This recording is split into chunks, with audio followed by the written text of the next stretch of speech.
sunu vision lay di Jolof ñëwaat ci ambiance nawetaan ñëw ci ASC Jamono nekk ASC bu mag te ñëw seen regroupement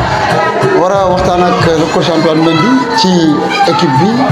daañu waxtaan aussi ci li nga xam ne moom moo jëm ci encadrement bi yëpp incha allah ñu def dul bàyyi coach Antoine mu nuyoo ak axlu nawetaan ñu tàmbale laaj bi ci wàllu technique ci wàllu équipe Jamono bi nga xam ne gis nañ ko mu gën coach maa ngi lay ziar bu baax a baax. waaw di la nangu ziar delloo ziar di la nuyu di la gërëm di nuyu yëpp mbokk daara ñëpp ñoo xam ne ni ñooy suivre ambiance nawetaan di saako tamit si ñoom ñaan di leen ñaanal it parce que loolu am solo di am mbégte tam tey di leen dalal pour que ñu waxtaanee ambiance nawetaan plus particulièrement ASC Jamono bi nga xam ne ni moom lañ ma dénk pour ma diriger ko ci saison 2025 bi nawetaan yi. jaajëf coach ñu doon wax ni Jàmbaar presque mooy favori mais gis une équipe Jamono boo xam ne qui a séduit surpris ñi nga xam ni ñoom ñooy population bu Daara ci football bi ci équipe bi nga xam ni indi nga ko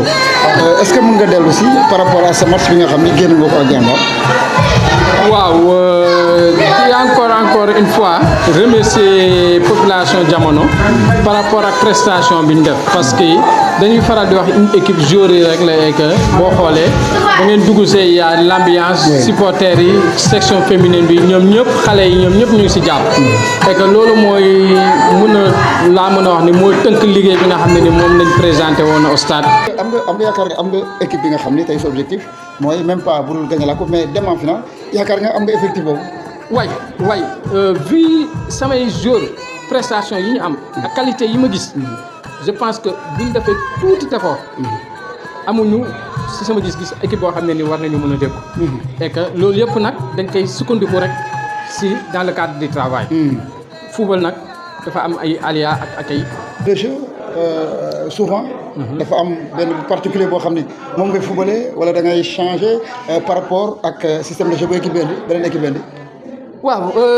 ñun d'habitude amuñu habitude di superviser naan ni ñuy changer suñu football par rapport ak kii parce que dañoo gëm ne ni li ñu liggéey suñu terrain moom la ñuy présenter quelle que soit la valeur de l'adversaire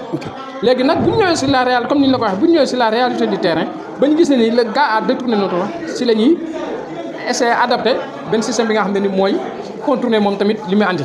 et que nag système yëpp le meilleur système mooy que comme ni ñu ko waxee que vous soyez maître du ballon si vous êtes maître du ballon automatiquement nu ko gars yi waxee vous contrôlez le jeu si vous contrôlez le jeu automatiquement vous imposez votre système et que loolu ñun loolu lañ gëm loolu moo tax on n'a pas habitude di nee ni adversaire bi lii la andi ñun tamit lii la ñuy andi pour contrer ñun dañoo gëm ni li ñu liggéey suñu terrain doy nañu moom la ñuy imposer moom la ñuy ñëw taxaw présenter ko l'adversaire moom loolu moo tax ñun à l'ASC Jamono suñu stratégie ak suñu système moom la ñu gëm moom le travail boobu la ñu gëm. équipe bi fu mu toll par rapport ak équipe bi. waaw le mot derby man j'ai l'habitude de dire que amul ci football. parce que le foot c'est une union c'est une famille. Durant le coup d'envoi de l'arbitre on est des adversaires on se tiraille le ballon pour essayer de marquer et pour essayer de gagner les 3 points. Après le coup d'envoi on est devenus des amis. Donc pour man amul derby nag bu mu ko gars yi di waxee c'est entre voisins et que c'est normal même dans la vie sociale entre des frères yu nekk ci même kër bu ñu commencé développer ku suñu convention ku su nekk day jéem a wane ni lii man je suis capable de faire cela que plus que vous loolu mooy pour man loolu mooy derby mais en dehors de cela il y a pas de derby ci football on est frères et sœurs peut-être les couleurs de dossard yi ñuy sol moo ñuy différencier mais après le coup d'envoi de l'arbitre vous voyez que tous les 22 ou les 26 acteurs dañuy nuyoo ils se serrent la main pour te dire que ni le football est fait pour